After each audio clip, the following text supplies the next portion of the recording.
Good evening all of you.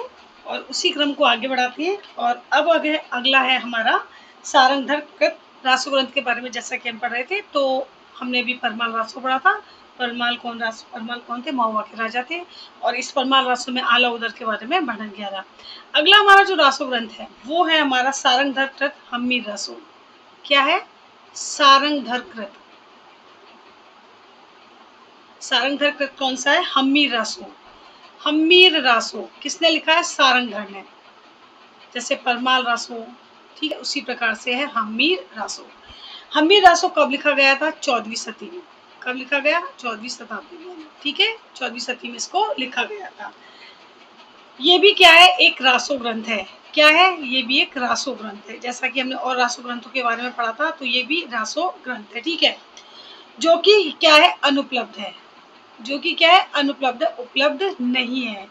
कुछ कुछ ऐसे ग्रंथ हैं जो उपलब्ध नहीं है, ठीक है, जबकि साहित्यिक दृष्टिकोण से काफी अच्छे रहे हैं। तो हम्मीर रासो जो है सारंगधर के द्वारा लिखित है, लेकिन वो उपलब्ध नहीं है, ठीक है, यानी अनुपलब्ध है। नेक्स्ट देखते हैं हमारा पृथ्वीराज रासो। पृथ्वीराज रासो, ये पृथ्वीराज रासो जो है हमने अभी जैसे चंद्रवरदाई द्वारा ने लिखा था, ठीक है, तो ये महत्वपूर्ण कथन पृथ्वीराज रासो के संदर्भ में जो महत्वपूर्ण कथन है उसको देख लेते हैं हम। हालांकि हम इसको पढ़ चुके हैं, चूंकि ये किसने लिखा है? ये चंद्रवरदाई जी ने लिखा है।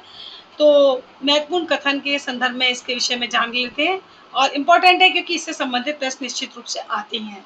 तो जो पृथ्वीराज रासो है हम यहाँ लिख देते हैं एक बार और समझाने के लिए कि ये चंद्रवरदाई द्वारा रचित है, ठीक है, और इसमें महत्वपूर्ण कथन क्या है उनको हम एक बार देख लेते हैं कि क्या क्या महत्वपूर्ण कथन है इस ग्रंथ से संबंधित। तो सबसे पहले अगर हम देखें तो मिश्र बंधुओं ने लिखा है इस ग्रंथ को लेकर। क्या लिखा है? मिश्र बंधुओं ने लिखा है। मिश्र बंधुओं ने लिखा है, ठीक है, मिश्र बंधुओं ने लिखा है। क्या लिखा है? हिंदी का वास्तविक प्रथम महाकवि, हिंदी का वास्तविक प्रथम महाकवि, प्रथम महाकवि, ठीक है, प्रथम महाकवि चंद्रवरदाई को ही कहा जा सकता है। चंद्रवरदाई को ही कहा जा सकता है। ऐसा किसका कहना है? मिश्र बंधुओं का कहा जा सकता है कि मैं जो कवि हैं वो कौन हो सकते हैं? पहले कवि चंद्रवरदाई ही हो सकते हैं, ऐसा मानना मिश्र बंधुओं का। नेक्स्ट जो है आचार्य शुक्ल ने इसके संदर्भ में क्या कहा है? देखिए, आचार्य शुक्ल, ठीक है, आचार्य शुक्ल क्या कहती हैं? आचार्य शुक्ल कहते हैं कि ये कौन है? चंद्रवरदाई कवि के लिए कह रहे हैं कि ये, ठीक है, ये हिंदी के प्रथम महाकवि माने जाते हैं। हिंदी के प्रथम महाकवि माने जाते हैं, ऐसा मानना शुक्ल जी का माने जाते हैं, ठीक है। और इनका पृथ्वीराज रासो, और इनका पृथ्वीराज रासो